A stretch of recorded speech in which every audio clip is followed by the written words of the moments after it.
Welcome to அம்மங்கா kitchen. நம்ம கிச்சனில் இன்றைக்கி பார்க்க போகிற ரெசிபி தேங்காய் பால் சாதமும் இறால் தொக்கும். ரொம்ப டேஸ்டியான இந்த ரெசிப்பியை அவசியம் நீங்களும் ட்ரை பண்ணி பார்க்கணும். வாங்க அது ரெசிபி செய்கிறதுக்கு முன்னாடி நம்ம சேனலை லைக் பண்ணிவிடுங்க. வாங்க அந்த ரெசிபி எப்படி செய்கிறது அப்படின்னு இப்போ பார்த்துடலாம்.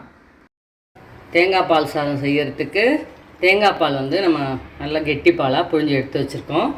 அதுக்கப்புறம் அரிசி ஒரு 10 நிமிஷம் அளவுக்கு இப்போ ஊற வச்சு எடுத்து வச்சுருக்கேன். இஞ்சி பூண்டு பேஸ்ட்டு அதையும் அரைச்சி எடுத்து வச்சாச்சு.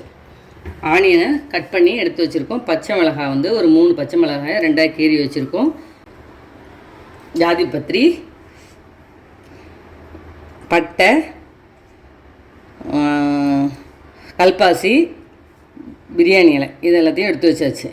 இப்போ நம்ம புதினா, எண்ணெய் இதுதான் இதுக்கு தேவையான பொருட்கள்.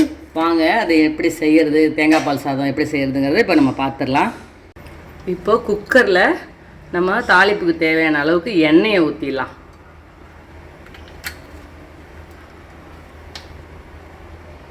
எண்ணெய் சூடாகட்டும். சூடாகிடுச்சு. இப்போ நம்ம ஏலக்காய், அந்த பட்டை இதெல்லாம் எடுத்து வச்சுருக்கோம்ல, அதை போட்டு நம்ம வறுத்துக்கலாம்.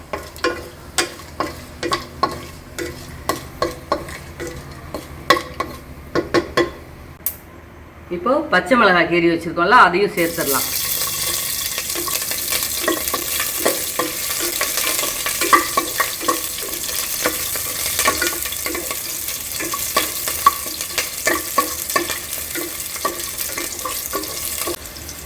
இப்போ பச்சை மிளகாய் வதங்கிடுச்சு. இப்போ நம்ம கட் பண்ணி வச்சுருக்கிற வெங்காயத்தை போட்டு வதக்கிக்கலாம்.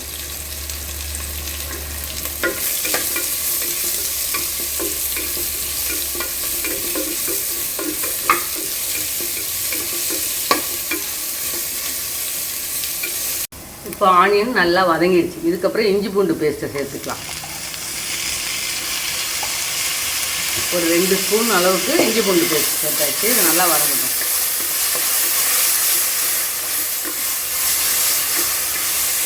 இப்போ இஞ்சி பூண்டு எல்லாம் வதங்கிடுச்சு. நல்லா ஃப்ளேவரும் சூப்பராக வந்திருக்கு. இப்போ நம்ம புதினாவை சேர்த்துடலாம். புதினாவை கட் பண்ணாமல் தான் சேர்த்துருக்கேன். கட் பண்ணாக்கா ஃப்ளேவர் அதிகமாகிடும். புதினாவோட ஃப்ளேவர் தான் சூப்பராக இருக்கும். அதனால் அப்படியே சேர்த்தாச்சு. இப்போ எல்லாத்தையும் நல்லா வதக்கியாச்சு. இப்போ ஊற வச்சு வச்சுருக்கிற அரிசியை சேர்த்துடலாம்.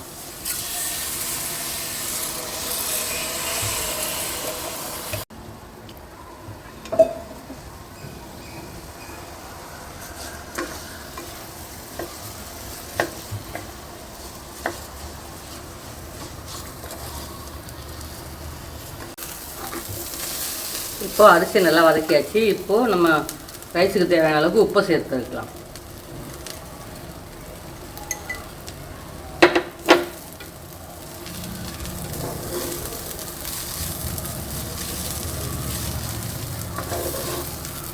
இப்போ அரிசியை வதக்கி அரிசி கலர் மாறிடுச்சு. இதுக்கப்புறம் தேங்காய் பால் ஊற்றிக்கலாம். எந்த கப்பால் அரிசி எடுத்தோமோ அதே கப்பால்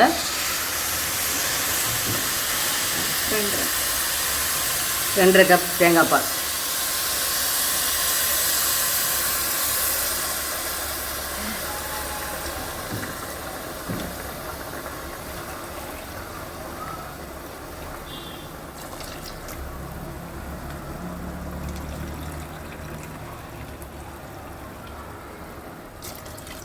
இப்போ நல்லா கொதிக்க ஆரம்பிச்சிருச்சு. இதுக்கப்புறம் நம்ம குக்கரை மூடி போட்டு விசில் வச்சிடலாம். இப்போ வெயிட்டை வச்சு போட்டாச்சு. இதுக்கப்புறம் நம்ம குக்கர் விசில் வரட்டும். உங்கள் வீட்டு ரைஸ் எந்த ரைஸ் வைக்கிறீங்களோ அது இந்த மாதிரி விசில் வச்சுக்கோங்க. இப்போ நம்ம குக்கர் விசில் வர்றதுக்குள்ளே நம்ம இறால் தொக்கு ரெடி பண்ணிக்கலாம். அதுக்கு இப்போ அடுப்பில் கடாயை வச்சு கடாய் சூடு ஏறட்டும். அதுக்கப்புறம் நம்ம இறால் தொக்கு ரெடி பண்ணிக்கலாம். கடாய் சூடு ஏறிடுச்சு. இப்போ நம்ம இறால் தொக்குக்கு தேவையான எண்ணெயை சேர்த்துடலாம்.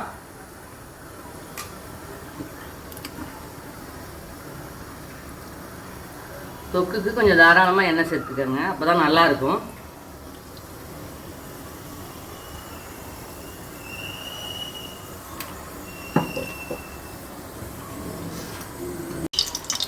எண்ணெய் சூடு ஏறிடுச்சு. இப்போ இஞ்சி பூண்டு பேஸ்ட்டு சேர்த்துக்கலாம்.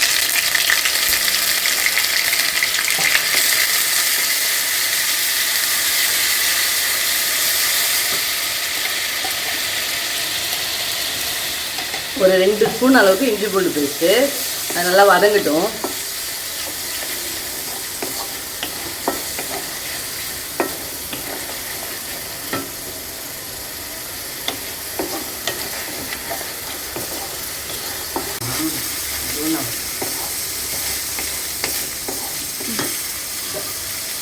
இஞ்சி பூண்டு நல்லா வதங்கிடுச்சு. இப்போ நம்ம கட் பண்ணி வச்சுருக்கிற வெங்காயத்தை சேர்த்துக்கலாம்.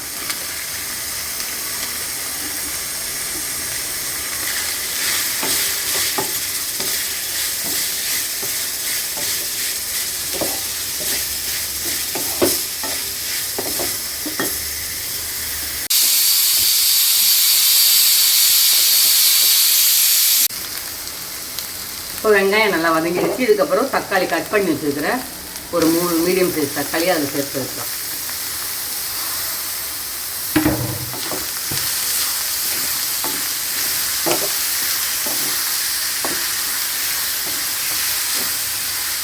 வெங்காயம் மீடியம் சைஸ் வெங்காயம் 2, 3 மீடியம் சைஸ் தக்காளி சேர்த்துருக்கேன். இது வந்து 1 கிலோ இறாலுக்கு அந்த அளவுக்கு போட்டிருக்கேன்.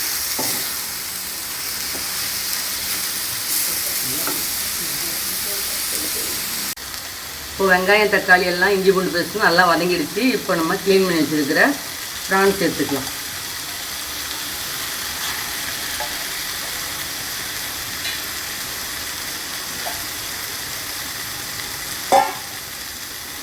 இப்போ இதையும் நல்லா சேர்த்து நல்லா வதக்கி வச்சுக்கலாம்.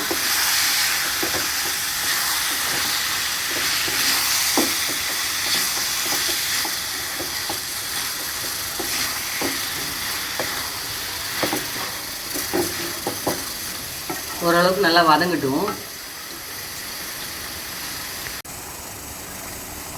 இப்போ இதுக்கு தேவையான உப்பை சேர்த்துக்கலாம். இப்போ அதுக்கு கொஞ்சமாக மஞ்சள்தூள் வந்து இதுக்கு தேவையான அளவுக்கு சேர்த்துக்கலாம்.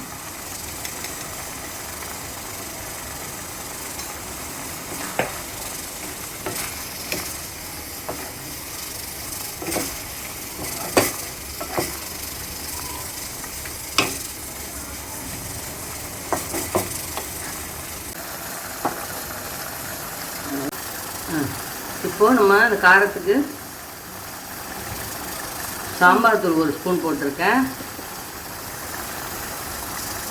இப்போ காரத்துக்காக தனி மிளகாத்தூள் வீட்டில் அரைச்சது தான் 2மே. அது வந்து ஒரு ஸ்பூன் அளவுக்கு, 1/2 ஸ்பூன் அளவுக்கு போட்டால் கூட போதும். காரம் ரொம்ப வேண்டாம், ஓரளவுக்கு போட்டால் போதும். அதனால் 1/2 ஸ்பூன் அளவுக்கு தான் போட்டுருக்கேன்.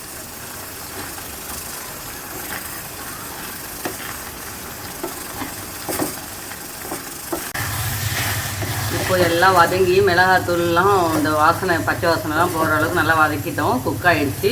இப்போ நம்ம கொஞ்சம் தேங்காய் பால் சேர்த்துக்கலாம். 1 கப் அளவுக்கு, சின்ன கப் அளவுக்கு தேங்காய் பால் கொஞ்சமாக சேர்த்துக்கோங்க, நிறைய வேண்டாம், ரொம்ப நேரம் வேக வேண்டாது. இது மேலே பச்சை கருவேப்பிலையை தூவிக்கலாம்.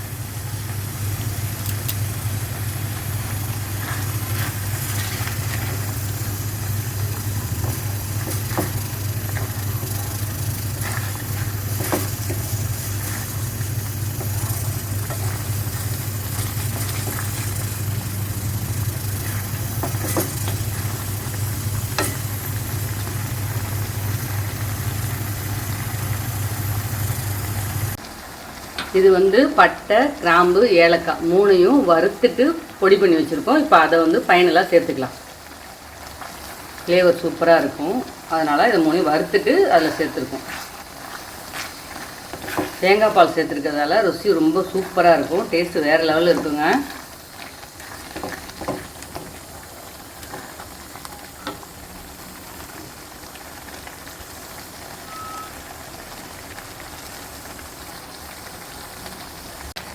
இப்போ நம்மளோட ப்ரான் தொக்கு சூப்பராக ரெடி ஆகிடுச்சு. இப்போ அடுப்பை ஆஃப் பண்ணிக்கலாம்.